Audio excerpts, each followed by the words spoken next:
setting the stage for betrayal and quiet resolve. I never imagined it would begin this way, standing in my bathroom, the scent of mint toothpaste lingering as my husband's phone screen lit up with a message that didn't belong to our life. Can't wait for the cabin, the red wine and that new silk set, and counting the hours. The sender unknown to me. The message unmistakably intimate. I didn't unlock the phone. I didn't need to. That text said everything I had been afraid to admit. My name is Julia Brennan. I'm 35, the CFO of a boutique design firm in Portland. And for the past 8 years, I've been married to Daniel Brennan, my college sweetheart turned corporate consultant. We met when we were both broke, hopeful and inseparable. But comfort has a way of numbing vigilance. And over time, his kisses grew more automatic, his texts more vague, and his presence more like background noise than partnership. That morning, I stared at his iPhone on the counter, while the shower hummed behind the frosted glass. The man I thought I knew was humming to himself, planning a business trip, unaware that his entire charade was unraveling with one careless notification. I didn't cry. Instead, something inside me crystallized. My hands were steady as I finished my routine, brushed my hair, applied mascara, and walked back into the bedroom like nothing had changed except everything had. He stepped out of the bathroom towel around his waist, whistling a tune like a man without guilt. "I'll be in Bend this weekend for that leadership retreat," he said, slipping into his slacks. "Sunday night, return." I nodded. "Take your scarf. They're expecting a cold front." He smiled, kissed my cheek. That was his final mistake, thinking I would stay silent. That night when he drifted into his whiskey-induced sleep, I took the phone, placed his thumb gently on the sensor, and began reading. Her name was Elise Ramsey, a pharmaceutical sales rep, older than I expected, married. Her husband's name was Malcolm. My heart didn't pound. It fractured with every line I read, not out of surprise, but from the weight of confirmation. Elise was no fling. She was part of a double life. And Daniel had been meticulous. Private folders, deleted threads, hidden charges masked as client dinners. But nothing stays hidden forever. By 2 a.m., I had enough evidence to burn down 2 marriages. But I wasn't looking for revenge. I wanted clarity. I wanted to stand in the same room with the truth hanging between us like smoke. The next morning, I found Malcolm Ramsey's business profile. Architect, quiet eyes, a man who designed houses unaware. One of them had become a hiding place for betrayal. I sent him a message. "Hi, Malcolm, my name is Julia Brennan. I believe my husband Daniel and your wife Elise are involved in an affair. I have evidence. If you're willing, I'd like to meet." He replied 3 hours later, "Meet me tomorrow, noon, Blackbird Cafe off Highway 26. The next day, I sat at a corner table with a man who looked like grief wearing a button-up. His hands trembled as he swiped through the messages. "They always said it was work," he muttered. "I designed that lake house. She said she hated driving there. An hour passed, maybe more. No tears. Just the slow collapse of illusions." "I still have a key," Malcolm said quietly. "So do I," I replied. We didn't plan to scream. We didn't want a scene. We would let them walk into that house with the wine and the tulips and the guilt and see us already seated. Not yelling, just watching. Sunday morning, I drove up the gravel path to our cabin, and parked behind the trees. Malcolm's car was already there. Inside, the heat buzzed softly. He handed me a mug of coffee.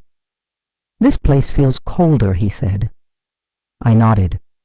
Truth does that. We didn't speak much after that. Just arranged the chairs, set the glasses, and waited.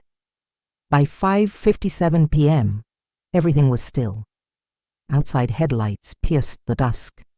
The SUV pulled in. And inside, we waited not for revenge, but for the moment the lies would meet the light.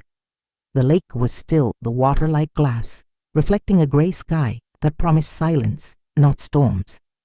Inside the cabin, I could hear the gentle click of Malcolm's watch each time he turned his wrist to check the time. The hands pointed to 5:56 p.m. We'd arranged everything like a stage set. 2 chairs facing the entryway, the same brand of red wine Elise always bragged about, 4 crystal glasses, and an envelope thick with truth. There were no cameras, no accusations written in advance, just presence, just us. Then we heard it, the slow crunch of tires against gravel, the murmur of conversation outside, laughter, Daniel's laugh. I could recognize it from a mile away, the kind he saved for clients or secrets. Through the window, I saw the SUV come to a stop. He got out first, holding a suitcase in one hand and a small, expensive-looking bag in the other. Elise followed, bouquet in hand, pale pink tulips, the same kind I used to bring to my grandmother's house each spring. "Don't panic," Malcolm whispered more to himself than to me. "I'm not," I replied, voice level. I wasn't nervous anymore. I was ready. The front door opened. Elise walked in. First her laughter mid-sentence until she saw us. Everything stopped. She froze. Her mouth parted slightly, but no words came. Daniel bumped into her from behind, smiling until he caught the look in her eyes. Then he stepped forward and saw me. His smile died like a light switch flipped off. The room was silent except for the sound of something dropping. The gift bag Daniel held slipped from his hand, the champagne inside hitting the wooden floor and rolling. It didn't shatter, but the silence it left in its wake was deafening.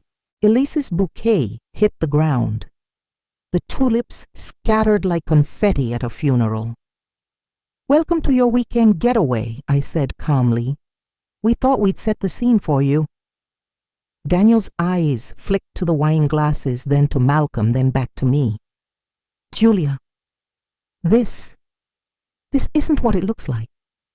Malcolm stood slowly, not aggressive, just grounded. "You sure? Because it looks exactly like what you've been hiding for months." Elise backed up half a step. "Malcolm, please." "This isn't what," his voice didn't rise. It didn't need to. "The same lake house you told me you hated, the one I designed. That floor you're standing on, I drew it." Daniel turned towards me, his mouth moving without sound, before he finally found something to say. "You went through my phone, I went through the lies," I said. And I stopped pretending not to see them. He blinked, jaw tightening. "So what is this A-trap? You want to embarrass us?" "No," I said, and pointed to the envelope on the table. "We want you to see yourselves, just as we now do." The air was thick with the kind of tension that comes before thunder. Elise's eyes shimmered, but no tears fell. She looked to Daniel for support, but his gaze was locked on me, searching for a crack that no longer existed. "You planned this?" he asked, almost a whisper. "We prepared for it," Malcolm corrected. "There's a difference." Elise finally sank into a chair, her legs no longer able to hold her. Daniel stayed standing, hands clenched at his sides. "What do you want from us?" he asked. "The truth," I said, "and for you to sit down. You won't need to stand for this." He hesitated, then slowly sat across from me. For a moment nobody spoke, not a sound. Just 4 people in a cabin surrounded by pine and silence, with the consequences of 2 secret lives hanging in the space between. And the truth. It was just beginning to pour. Malcolm reached across the table and opened the thick envelope with the kind of precision one reserves for something sacred or dangerous. The soft rustle of paper echoed like thunder in the still room. He slid the first few pages across to Elise. I followed, offering Daniel his own set. No words, just facts, screenshots, date-stamped messages, hotel confirmations, Uber receipts, and a photo one Elise had sent Daniel weeks ago, her bare feet on a wooden floor. The same floor Malcolm had once sanded and sealed himself. Elise picked up the photo, her hands shaking. "I recognize that floor," Malcolm said evenly. "I picked the grain myself. You said it gave you splinters." Daniel flipped through his set, quickly, barely scanning before tossing the pages back onto the table. "This is an ambush," he muttered. "You're trying to humiliate us." "No," I said, folding my hands. "This is your reality. We're just holding up the mirror." Elise's mouth trembled. "Malcolm, I didn't mean for it to happen like this. It started. I know exactly how it started," he interrupted. "But I'm more interested in how it was able to go on for so long." She couldn't meet his eyes. Daniel turned to me, his voice dipping into a register he used in boardrooms when trying to regain control. "Julia, I didn't plan to hurt you. I swear. It was just convenient, I offered. Exciting. A break from the life you claimed was too stable, too structured. I felt unseen," he said. "Like you were always somewhere else, work planning being the perfect CFO, the perfect everything." I felt my lip twitch a smile that didn't reach my eyes. "So you decided the answer was to lie. You couldn't say you needed something, or did you just not care enough to ask?" Daniel looked down. I turned to Elise. "Tell me, does he bring you to every place he once promised to build a future with me? Or was this one just special?" Her eyes welled up. "I didn't know. I didn't know he'd taken you here." "You knew," I replied, voice low but certain. "You knew. Because when you sent that picture, your text said, 'Finally ours,' not his. Ours." Malcolm leaned back in his chair. "Did either of you ever stop to think what this would do to us?" Daniel opened his mouth, then closed it. Elise whispered, "I'm sorry. That word I said doesn't repair broken bones. And that's what trust is. It's a skeleton. You can break it once, maybe twice. But eventually it doesn't heal straight." Malcolm's voice was quieter now, but no less steady. "Did you know we were trying for a child last year?" Elise flinched. I'm not asking if you knew," he continued. "I'm asking if you thought about it while you were here, while you were texting my wife goodnight and pouring wine into a glass that used to be mine." Daniel sat back, the confident executive demeanor slipping from his shoulders like a discarded coat. "This got out of control," he said finally. "I made a mistake." I stood, then walked to the side table and brought over a second folder, thinner but heavier in implication. "Your mistake has a paper trail," I said, laying it in front of him. "These are the statements from our shared accounts. You'll see the wine, the gas, the meals, things you thought I wouldn't notice. And in case you're wondering, yes, I paid the mortgage on this cabin. You just brought her here." Daniel swallowed hard, his cheeks flushing. "You didn't have to do all this." "I did," I replied, "because I needed to know. And now so do you." Elise sobbed softly, the first real sound of collapse. Her hands covered her face, fingers curled inwards like she was trying to fold into herself and disappear. Malcolm didn't move toward her. He didn't flinch. He simply said, "We're not the ones who broke anything. You did. And now you have to sit in it." The power in the room had shifted quietly without force, not through shouting or slamming doors, but through truth. And truth was no longer on their side. There was a silence in the room, dense, unmoving, like everyone had run out of breath, but still hadn't exhaled. Daniel sat rigid, staring at the edge of the table, while Elise's fingers shook as she wiped tears from her cheeks with trembling hands. But I wasn't finished. Not yet. I reached into my bag and pulled out a third envelope, thinner than the last, but far more personal. I slid it across the table toward Daniel. He stared at it warily. "What's that your past?" I said. "The part you were so careful to keep from Elise, or anyone for that matter." Malcolm leaned forward slightly. Elise looked between us, confused. Daniel didn't move. "Open it," I said. With visible reluctance, he flipped it open and froze. "I know what happened in 2017, Daniel." I continued, voice even. "The $42,000 in gambling debt, the emergency wire transfers from your parents, the private rehab clinic you never finished. You buried it so deep I almost believed it wasn't real." Elise's eyes widened. "Gambling?" He looked at her, startled. "That's not important now, it's not." she said, her voice suddenly sharper. You told me she was cold, controlling, that she didn't understand you. But you never said a word about this. Daniel's mouth closed, then opened again. It was years ago. It was relevant enough for me to keep our finances separate, I said. You always made it sound like I didn't trust you. But the truth is, I'd already seen what you could do with trust. And money. He shot me a look, wounded. I was trying to protect you. No, I replied. You were trying to protect your image. Malcolm turned his eyes to Elise now. Your turn. She blinked. What are you talking about? I pulled our bank statements this week, he said quietly. Remember when you said the roof loan got delayed? That's why the contractors didn't come last fall. She froze.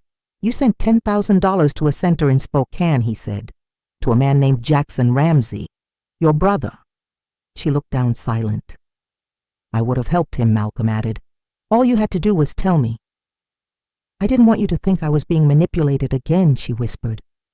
Jackson's had problems, and you lied, he said flatly.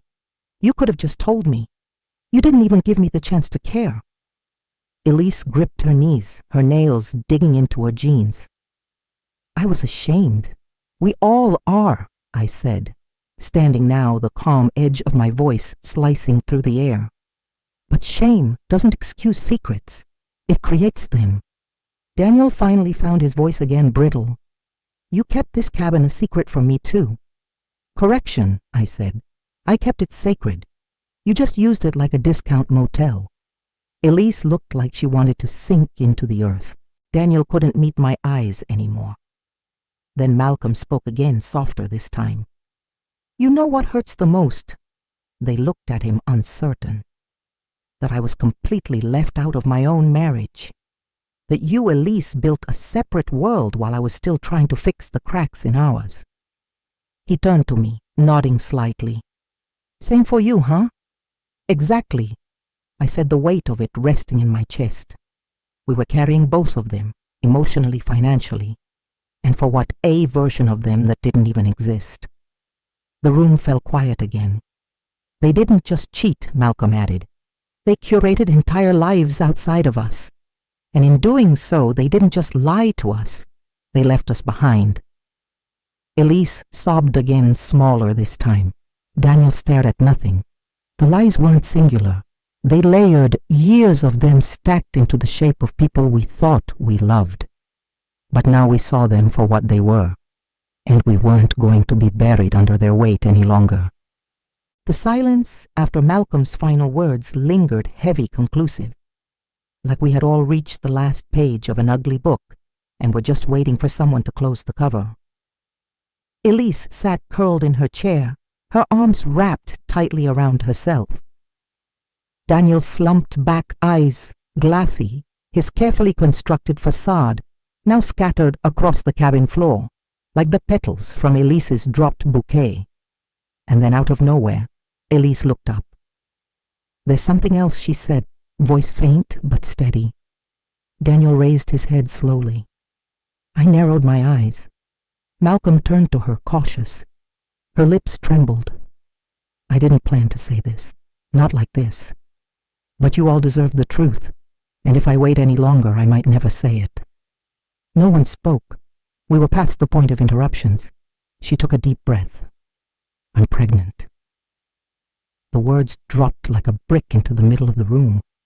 Malcolm's head turned so fast I thought his neck might snap. Daniel straightened abruptly, blinking, as though trying to process what he'd just heard. I froze. She looked down at her hands. I found out last week. Daniel stood up, a hand on the table as if to balance himself. What pregnant? You never told me. I wasn't sure. Elise cut in, her voice wobbling. I was going to tell you this weekend. Here. His face drained. So, it's mine. Her eyes lifted to meet his full of something more than fear. Now conviction. No, it's Malcolm's. Everything stopped again. Daniel blinked once. I'm saying Elise said that Malcolm is the father? My jaw clenched involuntarily. A heat flashed through me, the kind that comes not from anger but from the sudden jarring twist of perspective. Just like that, the story had flipped. Malcolm sat motionless, staring at her like she was a stranger. "You're sure?" "Yes," she said, her voice soft but certain. "You and I." That night in September after my sister's wedding. We were careful, but he held up a hand. I remember. His eyes moved slowly to the floor, then up to the ceiling, then back to her. "And Daniel, I always used protection with him," she replied quietly. I wasn't lying about that. Daniel's face contorted confusion, disbelief, then something darker. Betrayal. Not righteous betrayal, but the hypocritical kind that stings worse when mirrored back. "You're carrying his child," he said, more to himself than anyone else. "I didn't plan it," Elise whispered, "but I'm not going to hide it." I watched Daniel closely. The man who had swaggered into this cabin with tulips and a bottle of champagne was gone. What remained was hollow, a man outmaneuvered, out-exposed, and now out of illusions. I looked at Malcolm. He sat back, rubbing his temples like the gravity of the moment had finally pulled him under. "Are you okay?" I asked, not gently, but not coldly either. He nodded slowly. "I don't know, but I believe her." "And the baby?" I asked. "I'll take responsibility," he said quietly, then looked directly at Elise. "The child isn't at fault." Tears streamed silently down Elise's cheeks. "Thank you," she said, barely audible. Daniel exhaled, then laughed, a short, bitter sound. "So this was the plan, destroy everything and walk away with a baby?" "No," I said, voice sharp. "The plan was to tell the truth. You just never expected the truth would come from someone else." He shook his head, eyes wild. "You think this ends here? That you get to just end what I cut in? There's nothing left to end. The only thing you built was a fantasy. And now it's gone." Daniel sat down again, slower this time. For once, he didn't have a comeback. Elise looked at Malcolm, her hands resting protectively over her stomach. "I don't expect anything, but I won't lie anymore." Malcolm nodded. "Then it's a start." And just like that, the stakes had changed. What was once betrayal had turned into legacy, a child, a life. Proof that even the worst lies can leave something irreversible behind. None of us were ready for that. The air inside the cabin felt thinner now, as though the weight of everything Elise had just confessed had pressed the oxygen from the walls. No one reached for the wine anymore. The untouched glasses glinted in the amber light like little monuments to a night no one would ever forget. I stood up quietly and walked to my bag. No one asked what I was doing, they all just watched. Daniel's eyes followed my every move, his body still but tense, like he sensed what was coming. I returned to the table, placed a manila folder in front of him and sat down. "What's this?" he asked, though I already knew he knew. I folded my hands in front of me. "It's a divorce petition, already signed on my end. Along with the full documentation for our joint assets, my lawyer's contact information, and a list of all the financial disclosures I've submitted." Daniel stared at the folder like it had caught fire. "You're serious," he muttered. "I'm finished," I said. Across the room, Elise gasped softly and buried her face in her hands again. Malcolm didn't move, just watched the exchange like a quiet anchor in a storm. Daniel touched the edge of the folder with his fingertips. "You're really just walking away?" I met his eyes directly. "No, I'm walking towards something better, something honest. You just won't be part of it." His mouth opened, a breath caught in his throat. Then he spoke more pleading than before. "Julia, we had years together, a life." "Just because I messed up, I interrupted, tone sharp. "Daniel, this wasn't a drunken kiss at a party.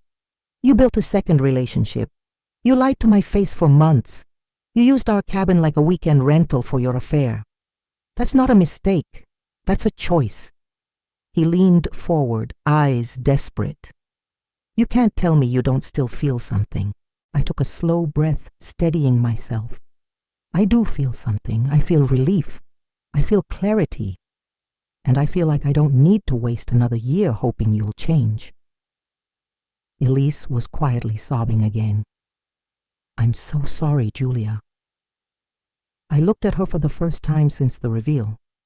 She was no longer the confident, sharp woman I'd imagined reading those texts. She looked like someone unraveling. "I believe you're sorry," I said softly. "But sorry doesn't glue broken things back together. It just names the pieces." Daniel slumped back, chest rising and falling like he was exhausted from fighting a battle he never imagined losing. Malcolm stood or walked over to me and placed a hand lightly on my shoulder. It wasn't intimate, just grounding. "If you ever need anything," he said quietly, "you have my number. I think we've earned that much from each other." I nodded, grateful. "Thank you." There was something gentle about Malcolm's presence. He didn't rush to make sense of it all. He didn't run away or reach for shallow comfort. He just stayed steady, like someone who understood that sometimes the best thing you can offer another broken person is quiet company. Daniel stared at the folder again, then looked at me. His voice a whisper now. "You're really not going to forgive me?" I exhaled, not harshly but firmly. "I already forgave you the first time I suspected. The second time I made excuses. The third time I caught a lie and let it slide. I've run out of forgiveness, Daniel. Not because I'm angry, but because I finally love myself more than I love the idea of who you used to be." He didn't respond. He just looked away. Malcolm turned to Elise. "I'll support the child. We'll figure out the rest later."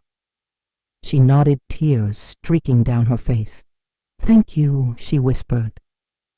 And then we stood, Malcolm and I, two strangers once invisible in their own marriages, now bound by truth. We didn't need promises. We didn't need closure wrapped in romance. We just needed the door. And when we stepped outside, I felt the cold air hit my skin like a baptism. I didn't feel broken. I felt free. The sky had already begun to darken, streaks of fading lavender and bruised gray melting across the lake's horizon.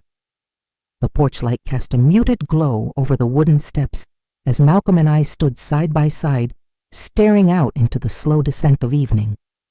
Behind us, the cabin had gone still again, its air thick with the residue of secrets that had finally been spoken aloud. Inside, Daniel sat hunched in the armchair, silent and pale with the divorce papers at his feet. Elise curled into the far end of the couch, one hand on her stomach, the other tangled in her hair. No one had tried to stop us from leaving. They knew there was nothing left to say. Malcolm didn't look at me, not right away. Instead, he reached into his coat pocket and pulled out a single key, old worn, with a red plastic tag still dangling from the end. He turned it in his fingers, slow and deliberate. "I kept this key even after she asked me to toss it," he said. "Felt like letting go of it meant giving up on something." I glanced at him, and now he let out a long breath, then walked to the edge of the porch. With a flick of his wrist, he tossed the key into the brush beside the steps. It landed softly like it already belonged to the past. Now he said, "I'm done holding on." We started walking toward our cars. The air had turned colder, sharper. Leaves crackled beneath our shoes, scattered like pieces of our former lives. But we didn't rush. We didn't speak.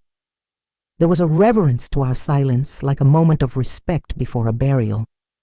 At the edge of the driveway, I paused. Malcolm stopped too, hands in his pockets, waiting. I thought I'd feel more satisfaction, I said finally, like some kind of justice. But mostly I just feel tired. He nodded slowly. Justice isn't always loud. Sometimes it's just walking away without looking back. I looked over at him. The corners of his mouth curved into something not quite a smile, but something gentler. You handled yourself with a lot of grace in there, I told him. So did you, he replied. I think we both just got tired of playing dumb. I laughed softly, the sound surprising even me. Yeah.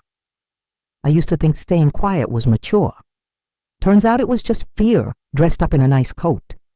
He let the silence stretch, then added, It takes a lot to choose peace over revenge. Most people want to scream, throw things, tear it all down. I've already lost enough, I said. I didn't want to lose myself too. For the first time, Malcolm looked directly at me, not as a fellow victim, not as a man dissecting pain, but as someone simply standing with another person who understood, really understood. We don't have to be friends, I said, but I'm glad I didn't do this alone. He nodded. Same here. We reached our cars. The cabin sat behind us, fading into shadow, just another silhouette among the trees. A place that once held promises and plans. Now it held the end. Malcolm opened my car door before his own. There's a small diner in Chalan that stays open late. Chicken soup's not bad, if you're hungry. I smiled a tired, grateful smile. Maybe. Yeah, I think I am. We didn't plan what came next. There were no declarations, no promises to stay in touch forever. Just the shared knowledge that we'd walked through fire, and neither of us had come out bitter. When I slid into the seat and closed the door, I looked through the windshield at the lake, now dark and quiet. I didn't cry. I didn't look back. And as we drove away, the silence between us wasn't empty. It was understood. 6 months passed. I now live in a small coastal town called Port Townsend, nestled against the bay, where mornings are quiet, and the sea reminds me every day that time, like the tide, keeps moving forward. My home is modest, but full of warmth. There's a wraparound porch where I drink my tea at sunrise, barefoot, no longer rushing into a world that doesn't see me. My days look different now. I left the CFO job behind. The title, the late nights, the endless strategy meetings, all of it belonged to a version of me who believed success was armor. These days, I work as a freelance financial advisor. I help women, mostly divorced, sometimes recently widowed, regain control of their money and, by extension, their futures. They trust me. Maybe because I don't speak to them like a consultant. I speak like someone who stood on the edge of her own life and had to decide whether to jump or build wings. Every Monday, I host a quiet workshop at the local community center. The group isn't big 7 women 8 on a good week, but we talk, we crunch numbers, and more importantly, we share stories. And when someone starts crying in the middle of explaining her utility bills, we don't flinch. We pass the tissue box, pour more tea, and wait. Because healing doesn't follow a spreadsheet. It takes its own time. Malcolm and I still talk. Not every day, not with any urgency, but with a rhythm that feels steady. Some weeks, it's a short message: Nora started walking today. She's a tornado. Other times he'll call just to ask you holding up okay. Elise gave birth to a baby girl in early spring. They named her Nora, Malcolm's late mother's name. From what he tells me, he and Elise are learning to co-parent without illusions. They don't pretend things didn't happen, but they've stopped punishing each other for the past. Malcolm once said, "We're not rebuilding the same house. We're just learning how to live on the same street." I admire that. I respect it more than I thought I could. As for Daniel, I don't think about him much. The divorce finalized quickly. He didn't contest it, maybe because the evidence was airtight, maybe because deep down he knew he had no ground to stand on. I received the house a financial settlement and full ownership of the cabin, which I later sold. I never stepped foot in it again. The last time I saw him was at a fundraising gala in Seattle. He looked thinner, quieter. He saw me across the room and gave a small wave. I nodded back. He started to approach, then stopped. That was enough. I am no longer the woman who begged for affection in silence. I no longer analyze late-night texts or double-check passwords. I sleep through the night now. I read more, I laugh louder, and I write again. There's a half-finished manuscript I once abandoned tucked away in a dusty box from my 20s. I've picked it up again. I write in the mornings just after sunrise, when the light hits the waves just right, and reminds me how far I've come. It's not a love story. Not really. It's about a woman who learns that being alone isn't a tragedy, but a reset. Tyler, the real man behind that name who once stood beside me in a cabin full of broken glass and broken truths, is now just Malcolm. A good man. A steady friend. We've never spoken of romance. We don't need to. What we shared wasn't about passion. It was survival. And survival sometimes breeds the most honest kind of bond. I've learned that peace doesn't come with vindication or apologies. It comes in moments, gentle ones, when you can sit with yourself and feel no ache. These days I wake up without dread. I open my windows, I light lavender candles at night, and I listen to music Daniel used to call too sentimental. I smile when I hear it, not because I've forgotten what happened, but because it no longer defines me. I chose my life, every inch of it, and I've never felt more free.